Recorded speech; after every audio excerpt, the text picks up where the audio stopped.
Boa noite, meu nome é Daniel, faço parte do grupo 5 e falaremos um pouco sobre compressores. No nosso laboratório foi feito um teste sobre compressores alternativos e eu vou fazer uma breve recapitulação do que são compressores alternativos.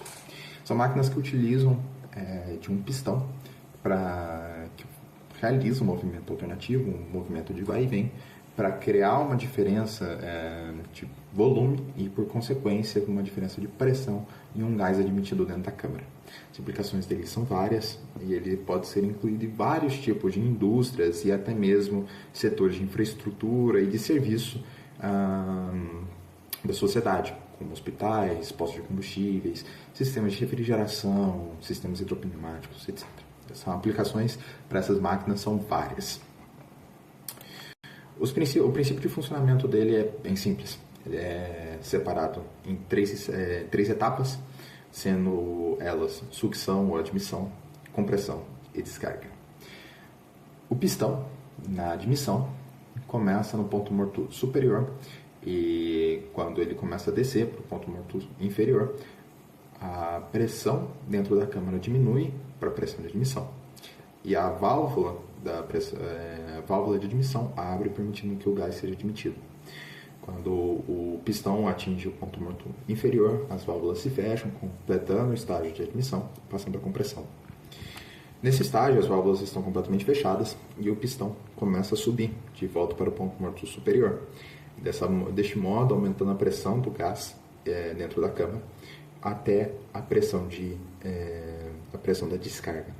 Quando a pressão de descarga é atingida, a válvula de descarga se abre, permitindo com que o gás escape da câmara até que ele atinja uma pressão menor do que a pressão de descarga. E aí as válvulas se fecham novamente e reinicia-se o ciclo do compressor. Compressores desse tipo podem ser separados de duas formas. Sobre o pistão deles e a quantidade de estágios. Falando um pouco aqui, você tem pistões de simples e duplo efeito, e você tem compressores de estágio único, estágio simples, ou de multistágio. Falando sobre o simples efeito, a compressão do gás ocorre somente de um lado do pistão, ou seja, somente uma face do pistão comprime o ar, tal como foi visualizado no GIF do slide anterior. A construção de um compressor de simples efeito é bem mais simples, o custo é menor, só que as implicações deles também são menores, porque eles promovem uma vazão muito menor do que o de um duplo efeito. Em função disso, as máquinas que eles conseguem abastecer são mais limitadas. O duplo efeito, no entanto, ele consegue fazer a compressão nas duas faces do pistão. Isso aumenta muito a capacidade do pistão, porque quase dobra a quantidade de volume que é admitido. Melhora o rendimento, porque agora você consegue aproveitar melhor o movimento do pistão, enquanto ele está subindo, uma face está comprimindo e a outra admitindo, uma está admitindo, enquanto a outra faz a descarga, a outra, faz a admissão. Estágio simples. Falando sobre as vantagens, evidentemente, quase esqueci. Ele tem uma maior capacidade, melhor rendimento e a utilização dele é ampla na indústria. Problema? Mais caro, mais difícil de produzir um pistão de duplo efeito, um compressor de duplo efeito. Estágio simples, o gás é comprimido uma única vez dentro do compressor. Isso resulta em baixas pressões e as utilizações deles são para máquinas menores, pequenas oficinas, ferramentas pneumáticas. Multi-estágios, o gás é comprimido múltiplas vezes dentro do pistão, dentro do compressor. E isso permite com que uma pressão muito mais elevada seja atingida. A eficiência de compressores desse tipo é maior, ele tem um menor aquecimento também, porém a complexidade dele é muito maior. Por quê? Porque você precisa de um intercooler entre os estágios para reduzir a temperatura do gás e melhorar a eficiência da compressão. Você precisa de mais bielas, mais pistões, mais conjuntos de válvulas, são mais obturadores dentro do compressor. Isso tudo adiciona no fator de complexidade da máquina. No nosso ensaio, a gente ensaiou um compressor de múltiplo estágio em forma de W, e o objetivo dele foi entender como que funciona o nosso compressor. A partir disso, coletar dados e conseguir caracterizar as curvas de performance do nosso compressor. E, bom, calcular o aproveitamento energético do próprio do sistema. Falaremos mais a seguir com o nosso companheiro Leandro. Bom, em relação aos materiais utilizados, né? Então a gente tem o compressor, o motor elétrico, a gente tem também a placa de orifício, o barômetro, enfim. Trazendo alguns dados para vocês do compressor. Ele é do tipo alternativo de 3 pistões em W. A gente tem um sistema de vedação por anéis, lubrificação por salpico. Ele é um compressor de 2 estágios, tem uma capacidade do tanque aí de 425 litros. Então ele tem uma rotação aí de cerca de 710 RPM, sendo um acoplamento indireto por correia. Tem alcança uma pressão máxima de cerca de 12 bar, uma pressão mínima aí de 9,3 bar. Trazendo alguns dados do motor também. Então ele é um motor de indução trifásico de gaiola, tem uma potência aí de 10 CV, 7,5 kW. Então alcança uma frequência aí de 60 Hz, uma rotação aí de 3.535 RPM. São alguns dos dados aí dos nossos materiais utilizados. Bom, e a gente vai desenvolver também diversos cálculos aí para análise. Então, entre eles, por exemplo, a potência de eixo do compressor. Para ela, a gente calcula aí a potência elétrica, que nada mais é do que a potência de eixo no motor elétrico pelo rendimento elétrico. E aí, assim, a potência de eixo mediante acoplamento indireto, ela vai ser aí a potência de eixo no motor elétrico, que multiplica aí o rendimento da correia. Em relação ao cálculo da vazão máxima de ar, então a gente vai aplicar Bernoulli nos pontos 1 e 2, e aí assim, fazendo essas correlações e aplicando a equação de Clapeyron, a gente vai obter aí a fórmula para vazão máxima e assim conseguir poder fazer o cálculo necessário. Então, em relação ao expoente de transformação politrópica, a gente vai fazer a relação aí PV entre os pontos, e aí junto à equação do estado do gás ideal, a gente vai obter esse valor. O grau de fornecimento. Ele vai ser um parâmetro indicativo aí da quantidade máxima real admitida no compressor pela quantidade teórica prevista, né? Então, ele é basicamente esse ponto, e aí a gente faz o cálculo dele também. Em relação ao rendimento isotérmico, ele vai ser a relação aí entre a potência isotérmica pela potência de eixo no compressor. A potência de atrito, ele é a multiplicação entre a potência de eixo no motor e o rendimento da correia. O rendimento mecânico, ele é a relação entre a potência indicada, potência útil, pela potência efetiva. E aí vale lembrar que a potência indicada ele é a potência efetiva menos a potência de atrito, e a potência efetiva é igual à potência de eixo. A energia na forma de calor, ela a gente calcula aí pela fórmula que ninguém conhece, o famoso que macete. O consumo específico de energia, ele vai ser a relação entre a potência elétrica e a vazão, e o rendimento global, por fim, aí, ele vai ser a relação entre a potência de saída e a potência de entrada. Bom, e aí assim, a gente também vai ter aí, montar as nossas tabelas. Então a gente tem aí a tabela dos valores lidos, que a gente vai utilizar para poder fazer os cálculos, né? Esses valores a gente vai ler durante o ensaio. Então a gente lê diversos parâmetros aí, como por exemplo a pressão barométrica, a temperatura ambiente, a umidade relativa, a temperatura na saída do primeiro estágio, na entrada do segundo estágio, na saída do segundo estágio também, no reservatório. A gente também lê a diferença de pressão aí na placa de orifício, né, e a corrente elétrica aí consumida pelo motor. A gente também vai estar lendo aí a pressão de saída no primeiro estágio e no primeiro e no segundo estágio do reservatório, né? Então a gente também faz essa leitura. E aí, bom, para que a gente faz essa leitura, né? Para a gente poder desenvolver os cálculos, e aí com esses cálculos a gente conseguir montar as nossas tabelas de resultados, né? Então a gente tem a gente pega todos aqueles valores e junto à curva de desempenho, a gente faz as correlações necessárias para a gente poder desenvolver os cálculos, obter os nossos resultados, montar a nossa tabela e assim com ela a gente conseguir plotar os gráficos que serão apresentados a seguir e assim apresentar todas as análises necessárias. Dando sequência na análise, a gente visualiza aqui o diagrama de Sankey, no qual permite a gente visualizar de uma forma bem interessante o balanço energético do sistema, né, e quantificar a degradação da energia. O sistema, inicialmente alimentado ali com a potência elétrica de 5,58 kW, a primeira perda ocorre na conversão eletromecânica do motor, entregando 4,263 kW no eixo. Após a pequena perda na transmissão por correia de 0,87 kW, a potência chega ao compressor. O ponto crítico desse balanço energético é ali na potência de atrito, né, que consome expressivos 2,646 kW.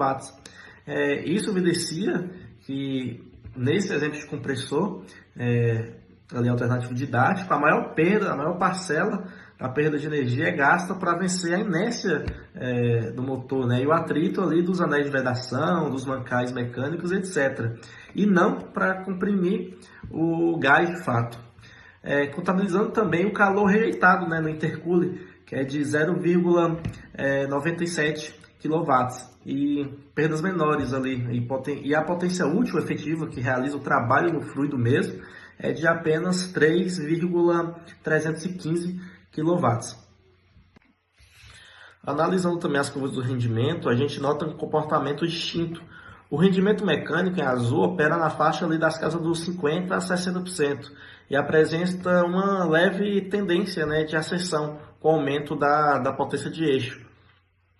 Isso ocorre porque a potência de atrito se mantém relativamente constante na rotação de saio. Logo, assim, se a gente exige mais potência útil do compressor, o peso percentual do atrito vai diminuir, né? Assim aumentando a eficiência mecânica. Já no rendimento global, ali em verde, estabiliza na casa dos 15%.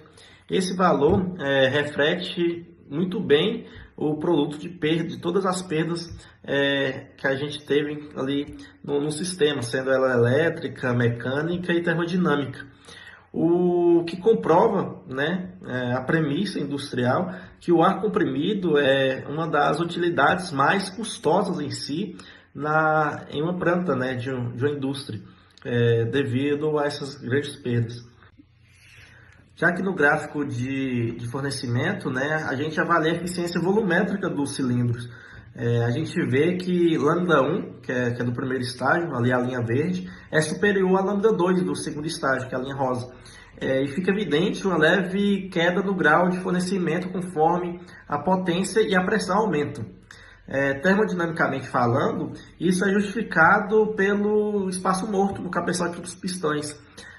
Operando em uma razão de pressão mais elevada, o ar residual que fica ali no espaço morto sofre uma expansão maior durante o curso de descida. Assim, rouba aquele espaço que seria preenchido, né, por uma nova massa de ar fresco que seria admitido na admissão.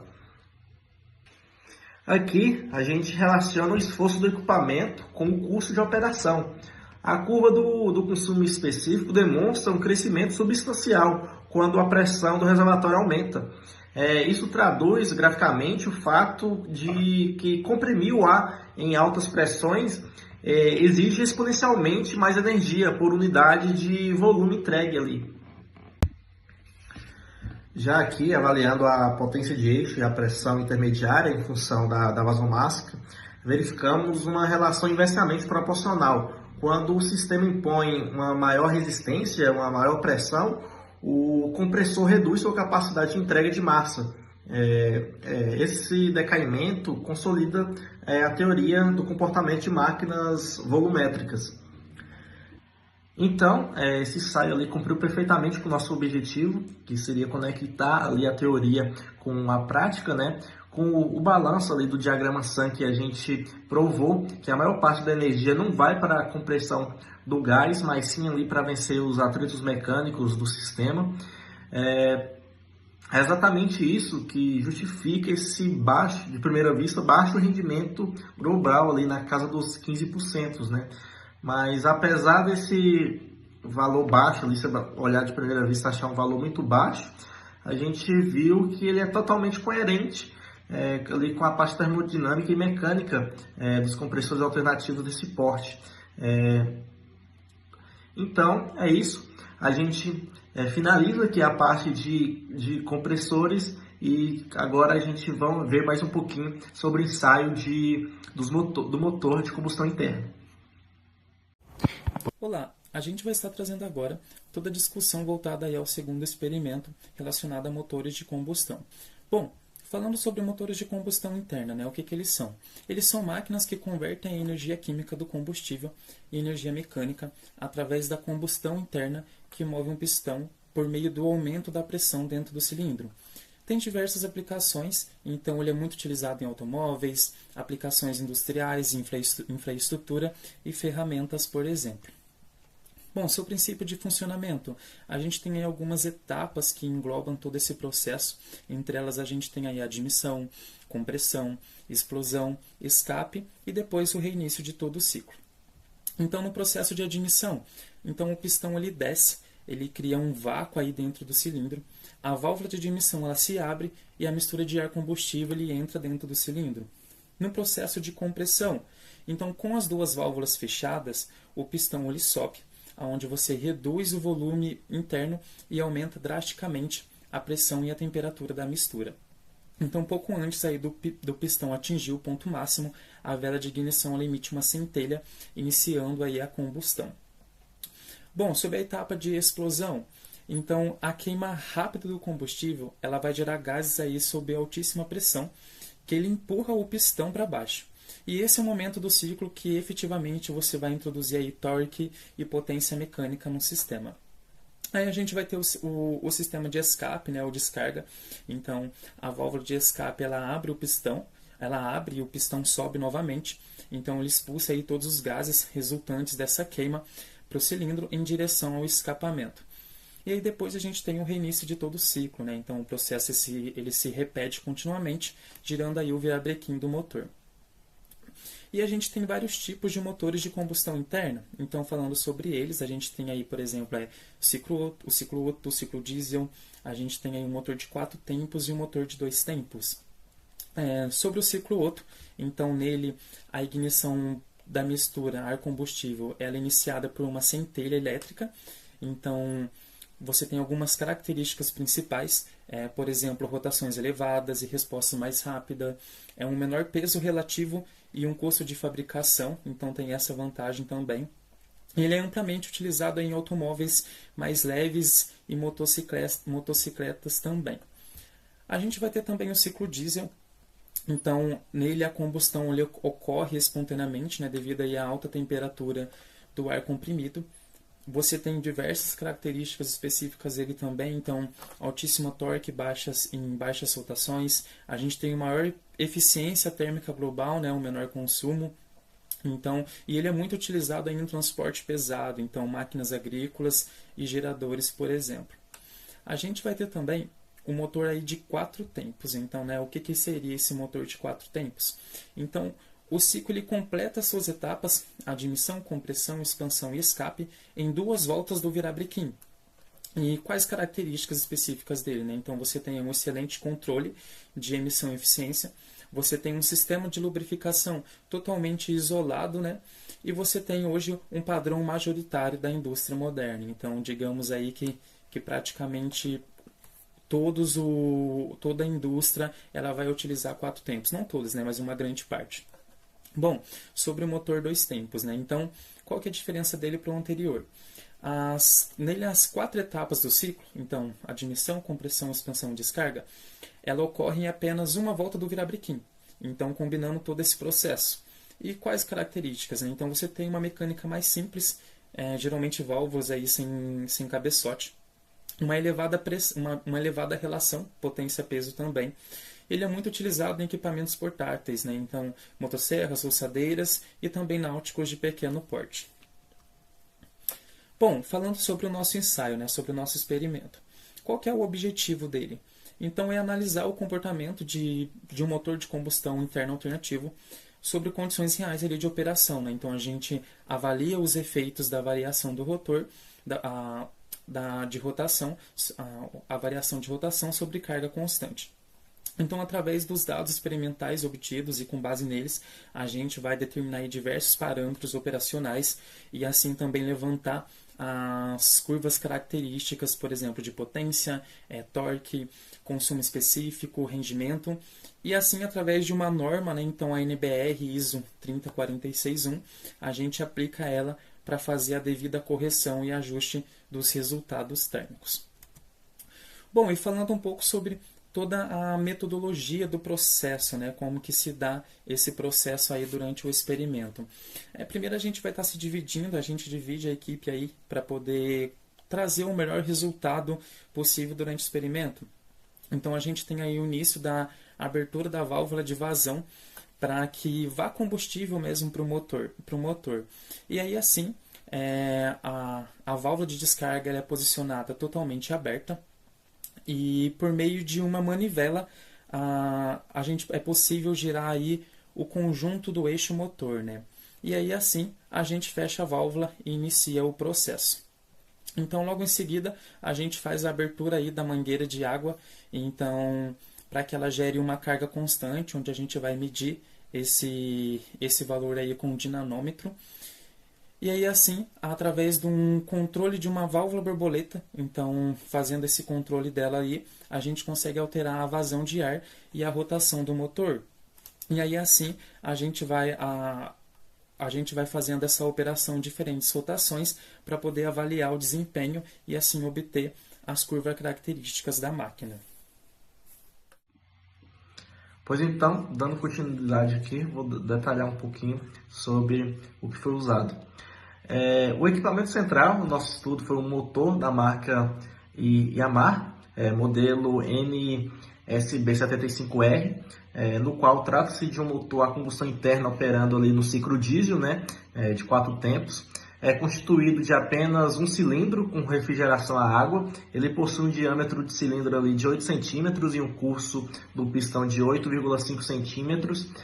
As especificações de fábrica indica que ele entrega uma potência ali entre 5,5 a 7,5 cavalos, trabalhando ali em uma faixa de 1.800 a 2.400 RPM.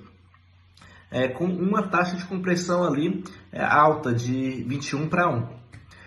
Para extrair o trabalho desse motor e medir o seu desempenho, acoplamos nele um freio dinâmico hidráulico ali, no que nos permitiu adicionar uma carga controlada ali de 0 a 10 kg, com precisão de 0,1 kg, e completando a bancada a gente utilizou uma mureta graduada, né, e um cronômetro para medir ali a vazão de combustível consumido pelo motor.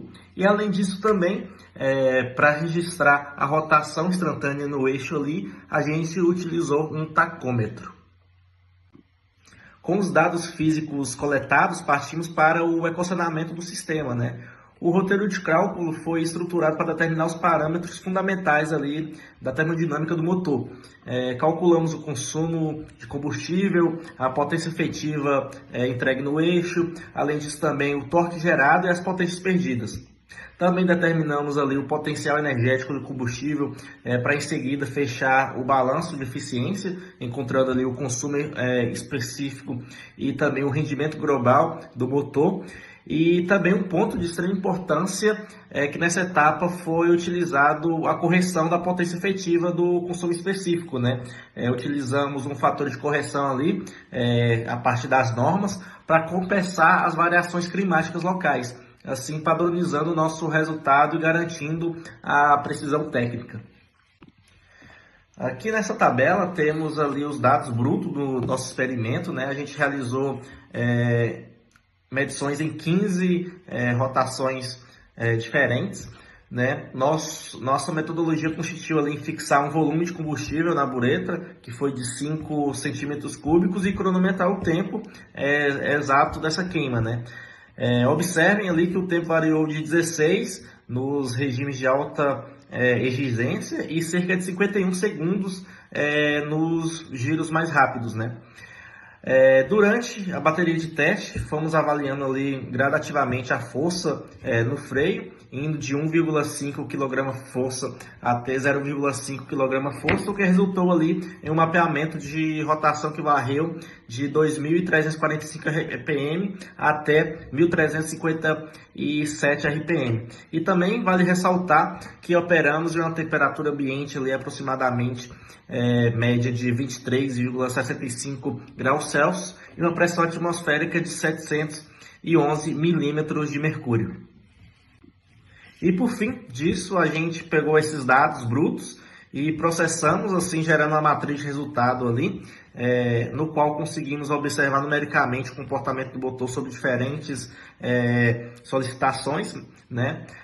A nossa potência efetiva ali, já corrigida, atingiu os picos de 3,75 cavalos nas rotações mais elevadas e decaindo cerca de 1,3 cavalo no limite inferior do nosso teste, né? Outro dado crucial também foi o rendimento global ali, que flutuou significativamente, indo das casas dos 21 até atingir acima de 31, dependendo do torque ali e da rotação exigida no motor, né? E é extremamente o cruzamento dessas colunas numéricas relacionando ali o consumo, potência e rotação que serviram de alicerce ali para a gente ter esses dados para realizar as plotagens dos gráficos, né? Então é isso, vou passar para o Daniel explicar um pouquinho sobre os gráficos gerados. Boa noite, meu nome é Daniel e eu vou ser responsável por falar um pouco sobre nossos gráficos. A princípio, aqui na curva de consumos específicos no motor, a gente tem duas coisas importantes a pontuar. A primeira é que a curva de consumo específico ISO e de consumo específico calculado diretamente dos dados do motor, elas são muito similares uma da outra. Isso se deve porque as condições ambientais no dia em que foi realizado esse experimento estavam muito próximas das condições estabelecidas pela norma. Em função disso, essas duas curvas elas são muito similares e você vai rever esse padrão também nas curvas de potência. Segunda coisa que é importante falar sobre nesse gráfico, em que ele denota 3 pontos em que é visível que foi cometido um erro na hora de extrair os dados desse motor. A princípio, alguma coisa aconteceu seja na contagem do volume consumido de combustível ou na contagem de tempo para ser consumido esse volume de combustível. Em função disso, você percebe que existem 3 pontos e que estão muito fora de onde a curva passa. Isso é evidente que é em função de um erro de medição. Ou de um erro de medição, ou de algum erro de projeto do próprio motor, em que nesses pontos específicos algo acontece dentro do motor, que você tem esses consumos, ou consumos excessivos, ou consumos menos excessivos, por alguma razão mecânica, mas a mais provável desses pontos existirem é por um erro de medição.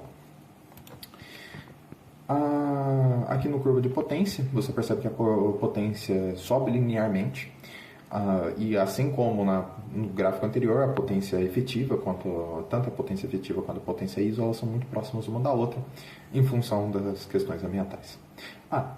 Outra coisa que eu não mencionei do slide anterior. Perceba que a curva do consumo, ela começa alta, o consumo ele começa alto, e ele reduz e volta a subir. Isso acontece porque em baixas rotações você tem muita perda, ou melhor, o motor ele não consegue gerar potência suficiente para vencer as perdas do próprio motor. Isso exige com que ele consuma mais combustível para ganhar mais potência mecânica e conseguir vencer as perdas. Mas conforme as rotações elas sobem, você percebe que menos combustível é necessário para vencer essas perdas, e por conta do crescimento da potência, e em seguida ele bate um ponto em que o menor combustível é consumido, né? O menor consumo é atingido. E a partir desse ponto em diante, as perdas novamente começam a ganhar mais importância, e começam a acompanhar novamente com a potência específica gerada no motor. Isso faz com que, novamente, você tenha um consumo mais elevado de combustível. Um consumo específico maior. Bom, voltando aqui para curvas efetivas, né? Elas crescem linearmente, como eu mencionei há pouco tempo atrás. E passando para o próximo gráfico, a gente tem as curvas das potências do motor. Novamente, aqui, a potência específica ela é linear, mas a perda do motor e a potência do combustível não é. A perda de potência pelo motor, ela não é linear porque, bom, a princípio em baixas rotações você tem uma perda maior, você tem mais inércia para vencer ali no sistema mecânico, você tem muito atrito, e o motor não foi, às vezes, projetado para rodar naquela rotação. Isso faz com que a perda em rotações mais baixas acabam sendo maiores. Conforme você sobe um pouco a rotação, essas perdas caem um pouco, elas se estabilizam e voltam a subir de maneira exponencial, até que elas finalmente alcançam a curva de potência específica. E em função disso, por conta desse comportamento exponencial, que o combustível ele começa a subir novamente, o consumo específico começa a subir novamente, porque as perdas começam a subir também. A potência de combustível, ela também tem mais ou menos o mesmo comportamento da perda de potência, muito provavelmente por conta de como o motor é carburado. Existem certas rotações em que são mais efetivas para o carburador funcionar, em que ele consegue fazer uma mistura melhor para o combustível e entregar maior potência desse combustível. E conforme as rotações elas sobem, essa mistura ela fica melhor e o combustível ele começa a ser melhor aproveitado pelo motor. Bom, em seguida, a gente tem um gráfico de rendimento global e consumo específico no motor. E aqui, novamente, a gente percebe que os erros cometidos nas medições eles se refletem de novo nesse gráfico, com pontos completamente fora dessa curva. Fora isso, a outra coisa importante mencionar nesse gráfico é que a curva de rendimento e a curva de consumo específico elas são espelhadas. Ou seja, o consumo específico ele é inversamente proporcional ao rendimento. Quanto menor o consumo, maior rendimento. Quanto maior o consumo, menor o rendimento. Quanto menor o consumo, maior o rendimento. Enfim. E aqui a gente consegue visualizar isso de maneira muito clara. E por último, as curvas características do motor. Aqui você consegue ver o rendimento, o consumo específico, o torque gerado, que o torque também ele é linear e ele acompanha a potência efetiva produzida pelo motor. E, por fim, concluímos que este ensaio demonstrou de forma muito clara a importância do conhecimento das curvas características. Com essas curvas, você consegue determinar muito bem quais são os regimes de operação em que você deve submeter esse motor. Se você precisa de maior rendimento, você coloca nessa potência específica. Se você precisa de mais potência, você aumenta as rotações. E esse gráfico permite com que você faça essas escolhas de regime de operação desse motor. Saiba identificar a faixa de operação, oferece melhor desempenho, menor consumo, enfim. Isso é essencial para um controle, por exemplo, de uma indústria ou de um automóvel. Digamos que o motorista ele queira ser mais econômico. Você consegue obter essa faixa, essa operação, quanto que o motorista tem que exigir do motor para ter o melhor consumo. Ou se ele precisa de mais potência, até onde compensa para você ir com o motor para ter a melhor extração de potência dele. Enfim, muito obrigado e aqui concluímos o nosso trabalho.